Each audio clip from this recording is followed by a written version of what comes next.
Imaginez un pays africain en pleine effervescence où chaque projet semble annoncer une nouvelle ère. Des fusées qui s'élancent vers l'espace, des trains futuristes qui traversent les villes, des éoliennes géantes qui dansent au rythme du vent. Ce pays, c'est le Sénégal. Et en 2025, il écrit l'un des chapitres les plus ambitieux de son histoire.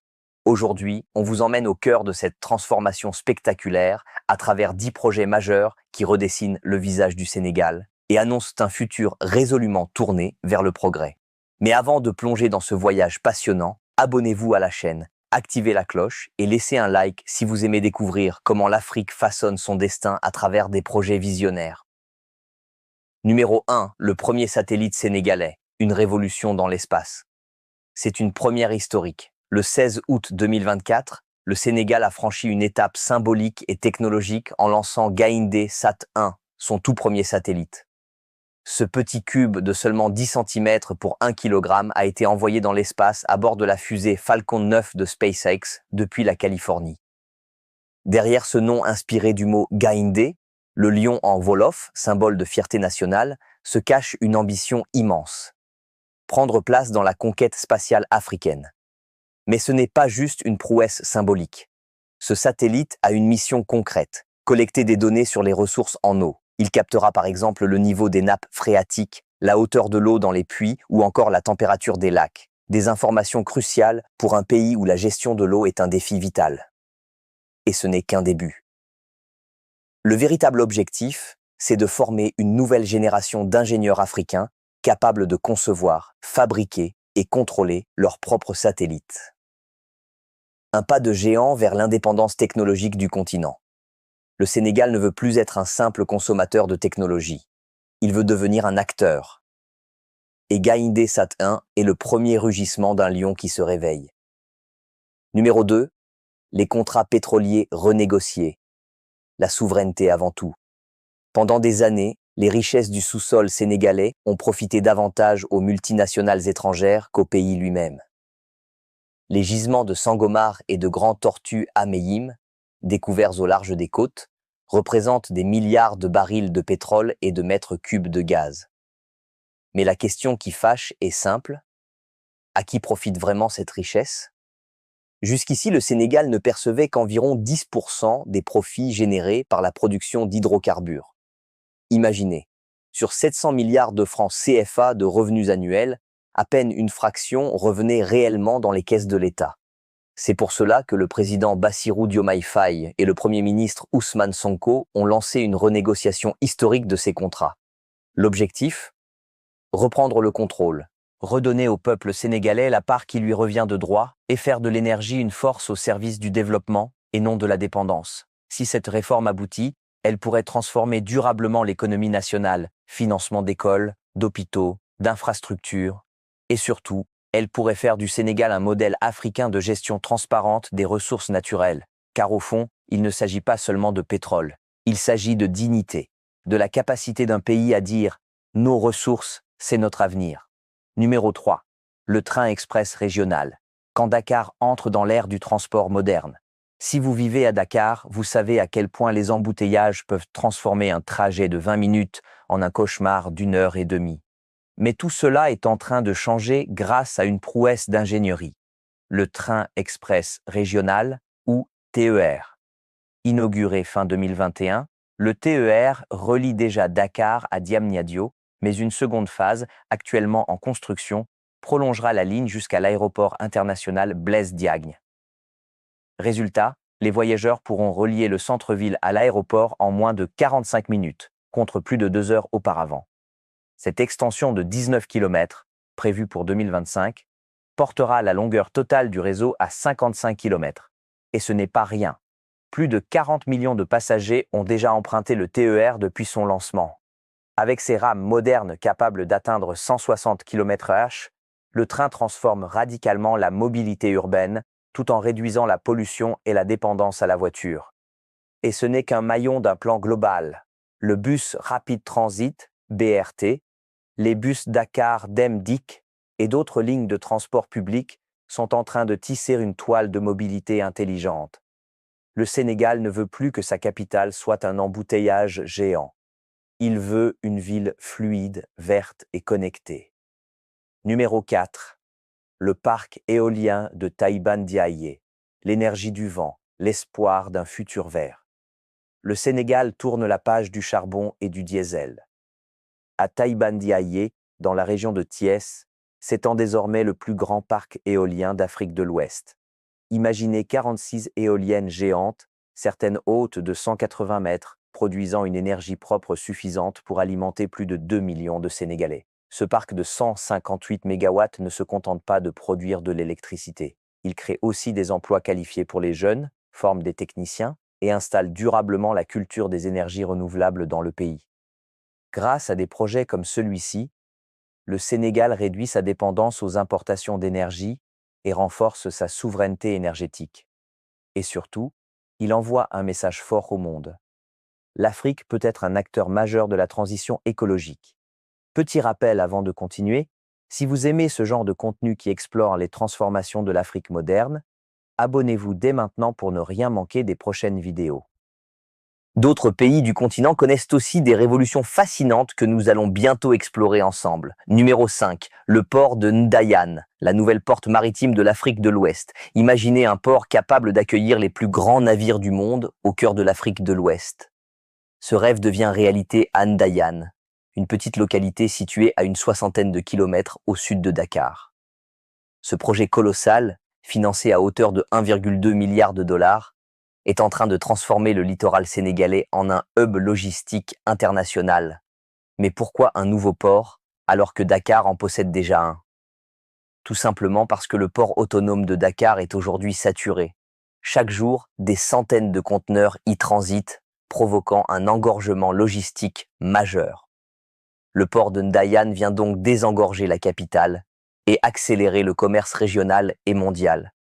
Avec un tirant d'eau de 18 mètres, il pourra accueillir les plus grands porte-conteneurs jamais construits, ouvrant la voie à de nouvelles opportunités économiques pour tout le pays.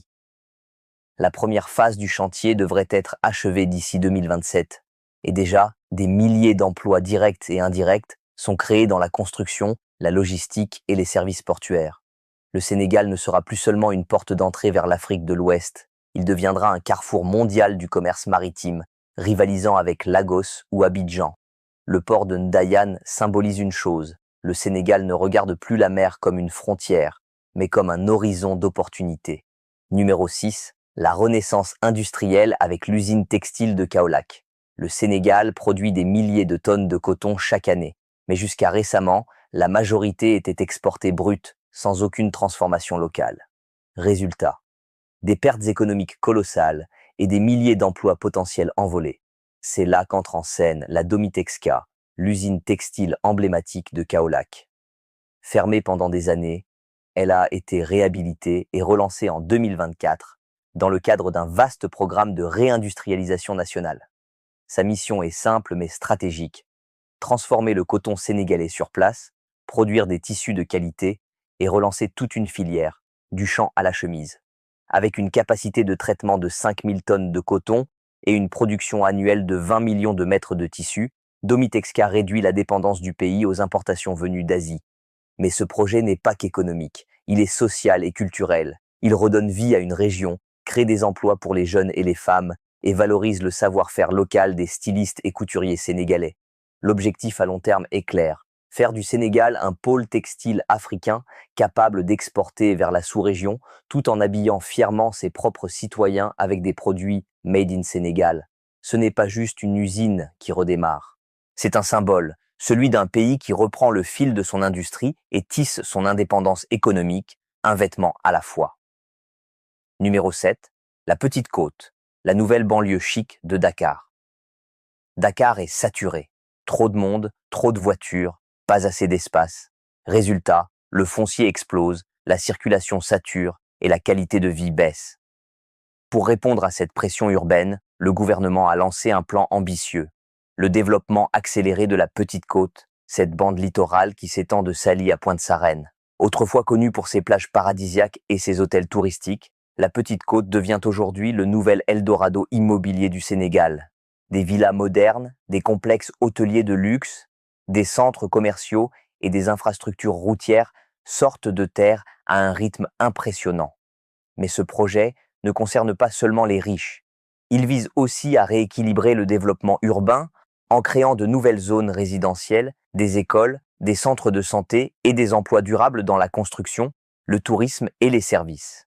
Avec les nouvelles autoroutes et le futur raccordement ferroviaire au TER, il sera bientôt possible de relier Dakar à Saly en moins d'une heure. La Petite Côte n'est donc plus une simple destination de vacances, elle devient l'extension naturelle et moderne de la capitale. Un Dakar plus respirable, un Sénégal mieux réparti. Voilà la promesse de ce projet. Numéro 8. Les micro-usines de recyclage du plastique, la révolution verte locale. Chaque année, des milliers de tonnes de plastique envahissent les rues, les plages et les mers du Sénégal. Face à cette urgence écologique, une idée simple mais révolutionnaire a vu le jour, installer des micro-usines de recyclage du plastique dans plusieurs régions du pays.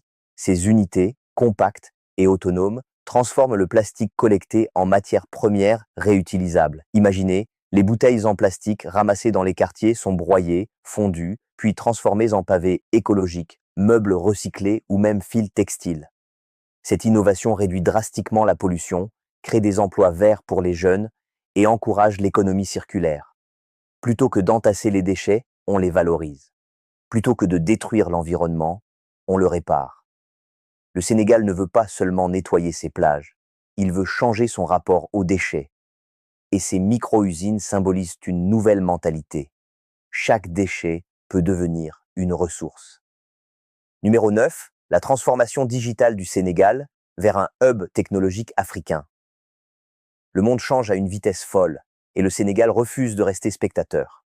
En 2025, le pays vit une véritable révolution numérique avec une ambition claire, devenir l'un des hubs technologiques les plus dynamiques d'Afrique. Cette transformation touche tous les domaines de la vie quotidienne.